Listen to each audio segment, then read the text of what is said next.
اگلے دن صبح فجر کے بعد سب نمازیوں کے جانے کے بعد مزمل مسجد سے باہر نکلا۔ ماہ رخ کے چہرے والی ماہم کی منتظر نگاہیں مرکوز تھیں مزمل کے مکڑے پر لکھی ہوئی تحریر کا متن پڑھنے کے لیے۔ مزمل کی آنکھوں کا مرکز و محور ماہم کی مقدس آنکھیں تھیں۔ کوئی نظر سے سیراب ہو جاتا ہے، کسی کو لمس چاہیے ہوتا ہے۔ چند لمحوں میں ہی ان دونوں کی نگاہوں نے صدیوں کی مسافت طے کر کے اپنی اپنی منزلوں کو پا لیا تھا۔ موسم کوئی بھی ہو، محبوب کو دیکھ کر من مہکنے لگتا ہے، من کی کلیاں کھل کھل جاتی ہیں، ملن کی آرزوں میں میٹھے میٹھے نغمے بجنے لگتے ہیں۔ حسب معمول مزمل گردن جھکائے اپنی گاڑی میں بیٹھا ہی تھا۔ گاڑی میں پڑا ہوا موبائل بج اٹھا۔ السلام علیکم اشار ختم۔ مزمل نے کال ریسیو کی۔ وعلیکم السلام ختم، ابا نے آپ کو بیٹھک میں بلایا ہے۔ اشال نے مختصر بات کی اور فون رکھ دیا۔ مزمل کو کچھ فکر لاحق ہوئی، وہ نظریں جھکائے گلی سے گزرا۔ ماہم اس وقت بھی کھڑکی میں کھڑی تھی۔ مزمل نے اس کی طرف نہیں دیکھا۔ السلام علیکم حکیم صاحب، آپ نے بلایا تھا؟ مزمل نے بیٹھک میں داخل ہوتے ہی کہا۔ حکیم صاحب اس کے استقبال کے لیے پہلے سے کھڑے تھے۔ وعلیکم السلام ختم، بیٹھو مزمل بیٹا ختم، پہلے ناشتہ کر لیں بعد میں بات کریں گے۔ ماہم اپنے کمرے میں بے چین ہو گئی تھی۔ اس کے دل کی دھڑکن تیز تھی۔ خیالوں کی نگری سے کئی خیال نکل نکل کر فشار خوں کو تیز کر رہے تھے، قدم رکنے کو تیار نہیں تھے۔ وہ کمرے کے ایک کونے سے دوسرے کونے تک نہ جانے کتنے ہی چکر لگا چکی تھی۔ ناشتے سے فارغ ہونے کے بعد حکیم صاحب نے ہی بات شروع کی۔ دنیا میں پہلا قتل عورت کی وجہ سے ہوا تھا۔ حکیم صاحب نے ٹٹولتی نظروں سے مزمل کو دیکھ کر کہا۔ مجھے علم ہے، مزمل نے اعتماد سے جواب دیا۔ جہاں حاجت ختم ہو علم وہاں سے شروع ہوتا ہے، علم کا علم ہونا لازمی ہے۔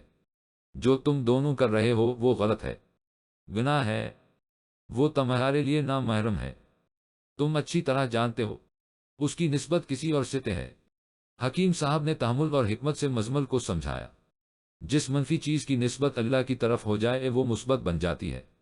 میں اس نامحرم سے نکاح کر کے اسے محرم بنانا چاہتا ہوں۔ اس بار مزمل کی آواز میں الفت کے ساتھ ساتھ درد بھی تھا۔ یہ ناممکن ہے، وہ شادی سے انکار نہیں کرے گی، تم اس کی اجازت کے بغیر رشتہ بھیجو گے؟ اس نے مجھے اپنے تایا سے بات کرنے سے منع کر دیا ہے اور تم نے کہا ہی نہیں۔ مزمل بیٹا، دستک دینے سے دروازہ کھلتا ہے، دا مانگنے سے مرادیں ملتی ہیں۔ حکیم صاحب، دستک دینے کی اجازت نہیں، رہا سوال مانگنے کا، ساری زندگی اس کی ناشکری کی ہے۔ ہمیشہ محبتیں لٹنے کا گلا کیا ہے؟ اب کس منہ سے محبت مانگوں؟ اب سوچا ہے جو وہ عطا کر دے گا اس پر شکر کروں گا، جو نہیں دے گا اس صبر۔ مزمل نے لرزتی آواز میں کہا۔ صبر صبر بڑی دور کی منزل ہے مزمل بیٹا، جو مل گیا اس پر راضی ہو جاؤ، جو نہیں ملا اس پر شکر کرو۔ صبر کا مقام اس سے بہت آگے بہت دور ہے۔ صبر اور شکر سے پہلے کوشش ہے، جو تم نے کی ہی نہیں۔ حکیم صاحب نے ہونٹوں پر تبسم سجائے اپنا نقطہ نظر بیان کیا۔ کوشش اس ڈر سے نہیں کرتا کہیں محبت کے حضور بے ادبی نہ ہو جائے، میں تو پہلے ہی محبت کی درگاہ سے راندہ درگاہ ہوں۔ مزمل بیٹا، پھر دا ہی واحد راستہ ہے، اسے دا مانگنے والے بہت پسند ہیں، گناہ گاروں یا نیک و کارشکر والے ہو، گھننا یا نہ شکرے، بس ہاتھ اٹھانے کی دیر ہے۔ حکیم صاحب نے شائستگی سے حل بتایا۔ مجھے اجازت دے، فیکٹری پہنچنا ہے۔ مزمل نے اجازت لی اور بیٹھک سے نکل آیا۔ ماہم کو مزمل کی مہک کھڑکی تک کھینچ لائی۔ وہ گردن جھکائے اس کی گلی سے گزر گیا۔ ماہم کی نظروں نے مزمل کو گاڑی تک چھوڑا۔ گاڑی کے جانے کے بعد بھی کچھ دیر تک ماہم کی نظریں اسی مقام کو دیکھتی رہیں جہاں اس کے من کے میت کی سواری کھڑی تھی۔ وہ پلٹی تو اشال اس کے پیچھے موجود تھی۔ تم یہاں؟ ماہم نے حیرت سے پوچھا۔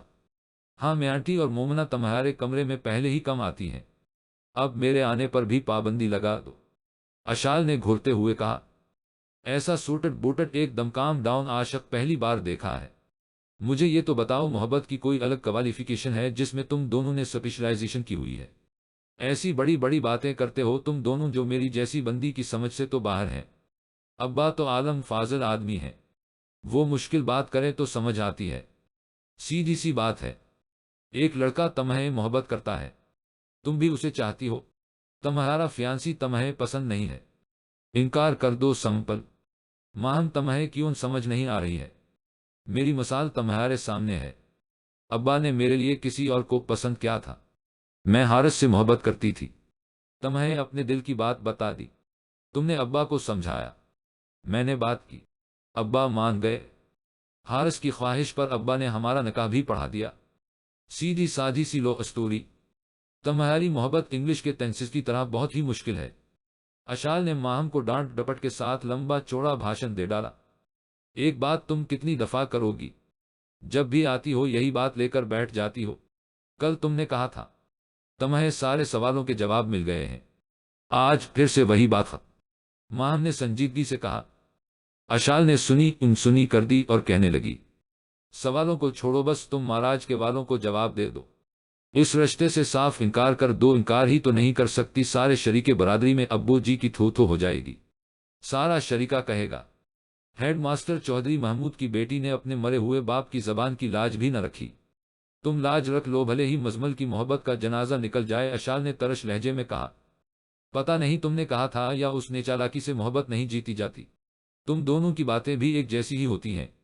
تم شماؤں کا سارا بایو ڈیٹا کھول کر اپنے تایا جی کے سامنے رکھ دو، تایا جی شماؤں کے متعلق سب کچھ جانتے ہیں۔ ماہم نے بے تاثیر چہرے کے ساتھ جواب دیا۔ سب کچھ جانتے ہوئے بھی؟ اشال نے حیرانی سے پوچھا۔ ان کی بھی زبان کا سوال ہے، میں ان کے بیٹے کی منگ ہوں، ہمارے خاندان میں لوگ مر جاتے ہیں، منگ نہیں چھوڑتے اب بھی۔ اشال کو دھچکا لگا تھا، اب بھی ماہم نے بڑی مشکل سے کہا۔ وہ ضبط کے باوجود اپنے اشک نہ روک سکی۔